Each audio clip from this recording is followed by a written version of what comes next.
Now I'm going to show you how to get on the math inventory test. So you need to go to your class link and log on.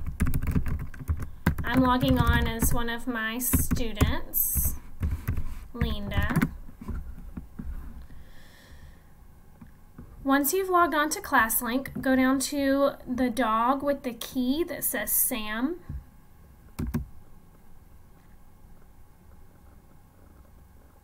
And go to the right-hand side, the purple box that says Math Inventory.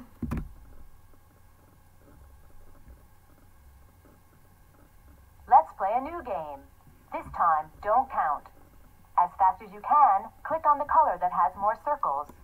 Let's do one together. Which has more? So now you know how to take that test.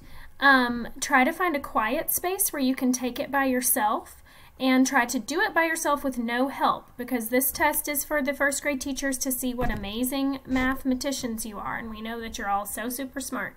So don't forget, you click on the purple box on the right that says Math Inventory, find a quiet place to work, and do the test on your own.